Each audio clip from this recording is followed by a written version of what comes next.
Chef, share my screen here.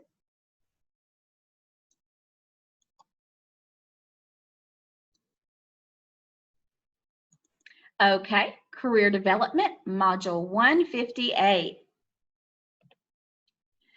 So we're going to be talking about some of the personality traits important to employers. And these are just a few: collaboration and interpersonal skills, professionalism, compassion and dignity, and genuine interest in the job. And I want to add one that I believe is probably, in my opinion, the most important, and that is enthusiasm. If you're enthusiastic about the job that you are performing, your job performance will be just top notch. You have to be able to collaborate with other coworkers and with doctors and nurses and whatever professional people that you have around you. And you have to also keep in mind, you're not going to love everybody and everybody's not going to love you, but you still have to be able to work with those people. Professionalism, I don't think any of you guys are going to have a problem with that, but you need to make sure that you're of the utmost professional. You are the utmost professional. If I could grammar today, that would be great. Compassion and dignity, and again, genuine interest or enthusiasm for your job. So, assessing your strengths and skills. It is great to know what your strengths and skills are personally before you go into resumes or seeking a job, because you're going to have to sell yourself. What do I think is my number one strength? Organization. That is my number one strength. What is my second strength? I'm able to learn very quickly. Third strength, I am flexible. I can be cross-trained. So those are my top three. I want you to begin to think about, okay, what are my strengths and what are my weaknesses? Now, we have done this, some of you have done this a couple of times with Ms. Kim or me through your school career. But as you go through, you change. So I want you to reevaluate what you think your strengths and your weaknesses are. So you need to look at your personality traits. Make a list of what qualities you believe you possess personality-wise that would be beneficial. The next thing you need to look at is technical skills, and that's the abilities that are going to be needed to perform the job. Then you look at what are your transferable skills that you can take from your previous experience and move into your next job. So you can make a list of past jobs, military experience, volunteer opportunities, and then you can make a list of potential transferable skills from each.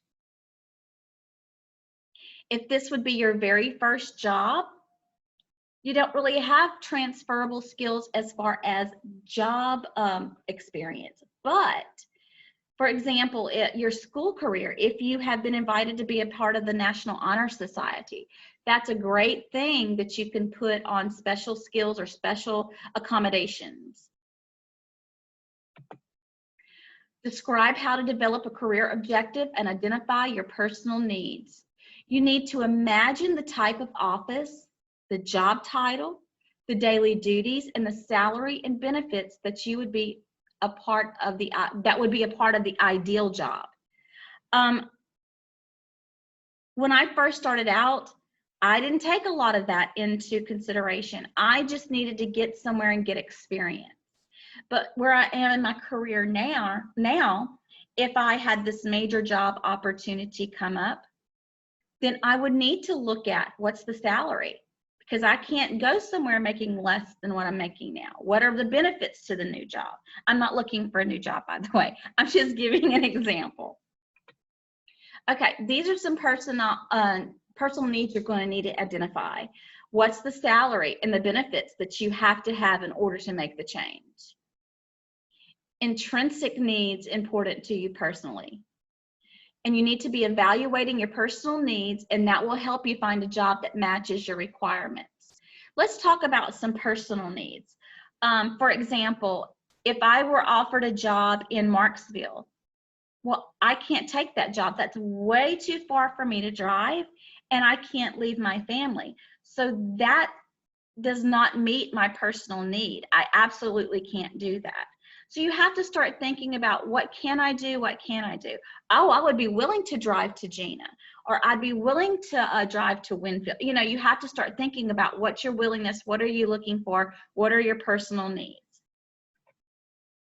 So we're going to talk about job search methods. Now, we know we're living in the age of technology where job searches are pretty much online. Some word of mouth, but basically online. Networking is the exchange of information or services among individuals, groups, or institutions. A great networking tool is going to be LinkedIn. Some of you may already know about that. You can also use job boards, facility job boards, and public job boards are a great place to look for help wanted. So being organized in your job search is going to be very, very important. Seeking a job is a full-time job. Keeping record of all your leads and arrangements for all interviews. Be friendly and meet as many people as possible. It takes time, stamina, and persistence to find a job. So we're going to talk about this question. What is the purpose of keeping records for all parts of the job search? We're going to answer that question. As soon as the interview is over, make a few notes about what happened during the interview. After several interviews, remembering which facility offered what salary, which had medical benefits, and which was the closest to home, that may be difficult. By keeping accurate records, the medical assistant can follow up in the appropriate manner and send a note or a letter of appreciation to the person who conducted the interview. So the most wonderful problem to have is to have so many interviews, you have your choice. But making notes after the interview will keep it clear in your mind who you interviewed with, what position you interviewed for, and what are the basics, the salary, the benefits, those kinds of things. So we're going to talk about developing a resume. A resume is a fact sheet that summarizes an applicant's qualification, education, and experience. So we're going to talk about some different kinds of resume. Let's talk about the chronologic resume. Highlights abilities in a logical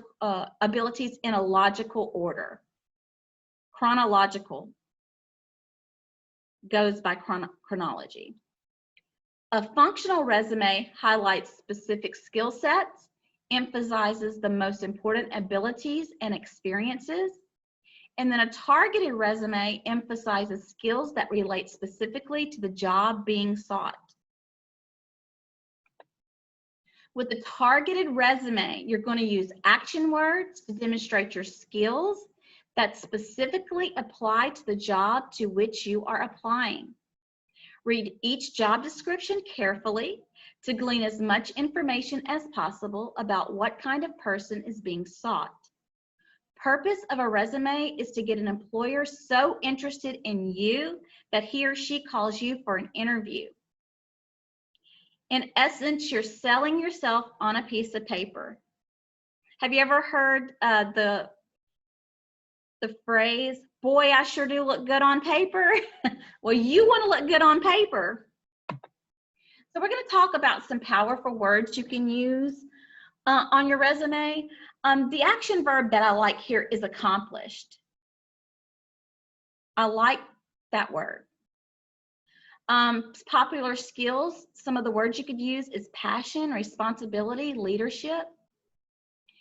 And then I want to talk about company values. Let's read what that means. Use words that reflect the company's About Me page on their website. You can tailor-make your resume to fit specific jobs. What that means is you don't have to send a flat resume every single place you go. You can change some of your wording. you can change something about your resume to fit better into that job description, to emphasize your skills to fit that job description. So just remember, you can specialize your resume for whatever job that you're going for at that time. So your resume content should have in the header your name, your mailing address, your email address, and your phone number. Now I want to hit on the email address. So you need to make sure that your email address is professional. It's not like countrybumpkin202@gmail.com. That's not professional. You want an email like mgal5937@gmail.com. You need to make sure that your email address is professional.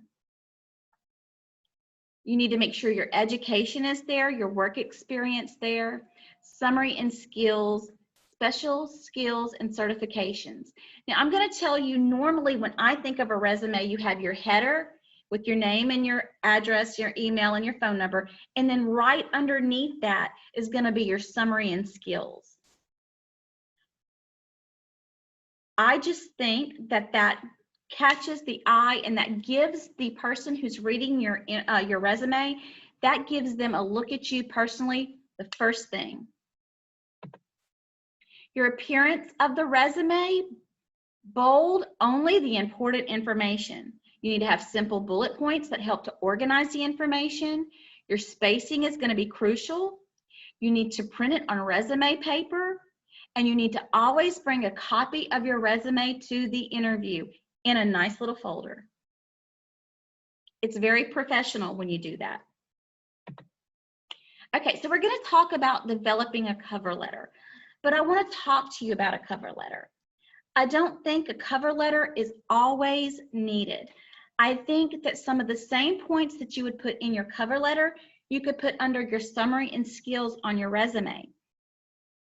If I am applying for a management position or a very high level position, I believe a cover letter should be necessary.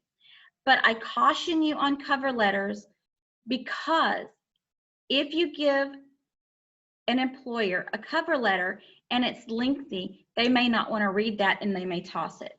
So I just really want you to research the job position and really do some digging into whether that position is going to require a cover letter. So what is a cover letter? This is an introduction to the resume of the person sending the document. A cover letter should always be sent to an individual, like Dear Mrs. Gallagher. The purpose of the cover letter is to gain attention. Executive briefing provides a picture of a thorough, professional, personalized, fast, and easy to read synopsis that details exactly how applicant meets major job requirements. Again, I do think that if you can do that in a summary that would be brief on your resume, that would be okay. But again, I cannot tell you that I don't think you ever need to send a cover letter. I'm just trying to tell you that sometimes a cover letter can work against you. But I think if it's short and concise and to the point and impactful, then it would be A+. Strategies when writing a cover letter. You want to match the appearance of a cover letter to the resume. You don't want to use two different fonts. You want to make sure that it matches, it goes together. You're going to address the inside address and salutation greeting to a specific person. Dear Mrs. Gallagher. You're going to start the body of a cover letter off with a bang. Sell yourself to the reader and reaffirm that you are an excellent match for the job, and you always need to be professional. Let's talk about completing online profiles and job applications. We know that 99% of the time now we're going to be filling out applications online, and we're going to be doing testing before they'll ever call us for an interview. And then once we get past testing, we get to a phone interview. And once you're done with the phone interview, that's when you get face-to-face. There's so many steps now. Many facilitators require a job application along with a resume. You need to arrive 15 minutes before your scheduled interview to allow time to fill out an application if you haven't filled that out already online. But irregardless, you should be there 15 minutes before. Your application should be filled out neatly, correctly, and completely if you have to do a paper copy. Carry a planner or an address book so that former employers and supervisor names, addresses, and phone numbers are handy. You guys need to make sure that you have that information. You can start working on that now so that it's ready and available. Be careful on the sections that ask reasons for leaving former positions. One of the most common mistakes on job application is writing "see resume." Do not do that. Fill it out. If there is a section on your application that does not apply to you, do not leave it blank. You write N/A, not applicable. So let's talk about your job interview. You may interview with office manager, a physician, both, and other staff members. Each interview you go on provides experience and adds to your comfort level. There are 4 phases to an interview: preparation for the interview itself, the follow-up, and then begins the negotiation. So to prepare for the interview, you need to dress conservatively, take extra copies of your resume and a list of references in case the employer requests these during the interview. Keep addresses handy in case more references are needed, and take a completed job application. Any application will do, so that the information that might be on the office's paperwork is ready and available. During the interview, employers may ask illegal questions. Answer very carefully. Maintain eye contact. Remain calm. Do not fidget. Never speak negatively about former employers. Do not volunteer negative information, but be honest and do not exaggerate. Focus all answers on professional qualities, not on personal details. So let's talk about illegal interview questions. The best approach is to politely address the question. Examples of some illegal questions are: when did you move to the United States? Who will look after your children? What medications are you on? Where do you attend church services? How old are you? And have you ever been arrested? Now, when you have your phone interview with me, be prepared to answer at least one or more of these questions. And I'm going to be grading you on the politeness of how you choose to answer. For example, if someone said, "Who will look after your children?" I would just politely say, "Please do not be concerned with that. That is taken care of without any doubts." I answered the question without saying, "Oh, my neighbor next door is going to watch them Monday, Wednesday, Friday. And then on Tuesday, Thursday, I'm going to bring them to daycare. But if the daycare closes for some reason," you don't want to do that. You want to have very concise answers.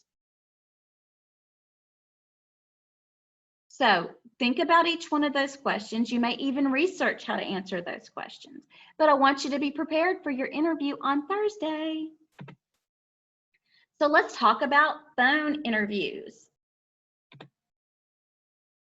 May be done to screen applicants, to provide additional information, or to replace a face-to-face interview. You need to pay very close attention to the caller. You need to I'm sorry guys, I got tongue-tied, goodness. You need to take the call in a quiet environment. And you need to have these items handy: your resume and cover letter, a list of questions for the interviewer, and a glass of water. Now, if you're interviewing and they're talking to you and they're asking you a question and you're doing this, there are going to be pauses and times when you can take a sip of water, but you need to make sure that you're not doing that when they're fixing to expect you to answer a question. So let's talk about face-to-face. When you meet interviewers, greet each person and shake their hands. Maintain good eye contact. If you have a video interview, dress as you would for a face-to-face interview. Refrain from nervous habits. You know, today I've been doing this and I just noticed I guess I'm having a nervous habit today. So let's talk about your follow-up after the interview. You can send an email if the decision is going to be made quickly. You can send a written thank you note or a letter if the facility is more conservative and formal. Give a few days after the proposed decision deadline before following up, and continue to prospect and interview until an offer is made and accepted. You never just go to one interview and stop and wait. You continue until you have your job. So let's talk about the negotiations. Know the lowest salary you can afford and ask for a little more than that figure.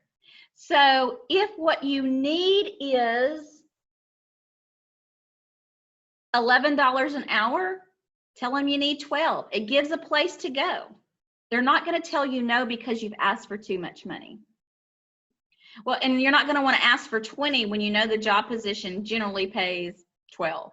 You have to be very reasonable about it. Let the employer mention a figure first or a range of salary. Never say no to a job offer on the spot. Request at least 24 hours to consider the offer. So let's take a look at this little video here. Here's a fact. Only 25% of people said they're happy with their current salaries in a recent survey. But knowing how to ask for more takes preparation and practice. So to help you navigate these tricky conversations, we're breaking down the art and the science of negotiating salary. For years, athletes have used science and data analysis to improve. Now, we are doing the same for job seekers everywhere. This is Job Science.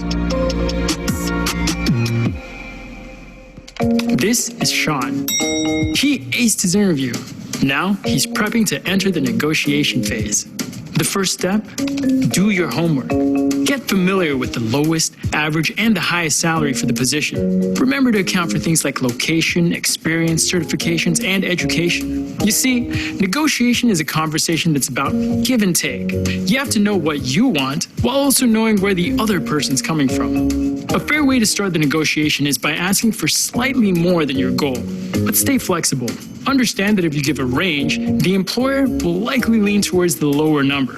That's why the bottom of your range should still be something you're comfortable accepting.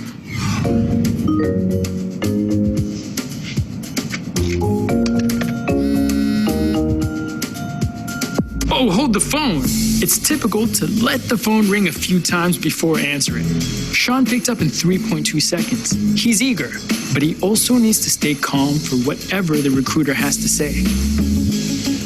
Hey, Jill. Hi, Sean. We really enjoyed meeting with you. The salary you're asking for, it's a little higher than average. What experience and skills do you feel support that? Got it.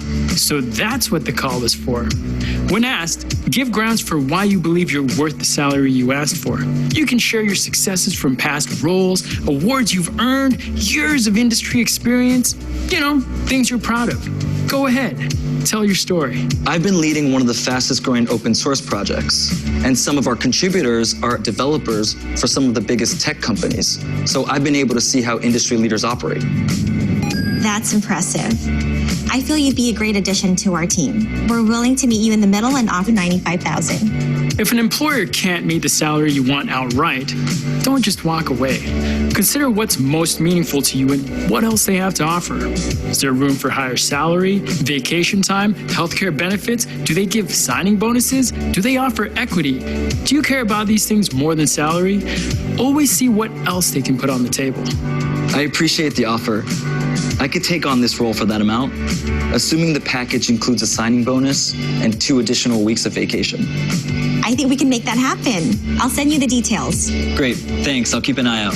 Now that is how you negotiate. But whatever the outcome is in your situation, be grateful and show it. You never know what opportunities might come in the future. This was the breakdown of salary negotiations. Until next time.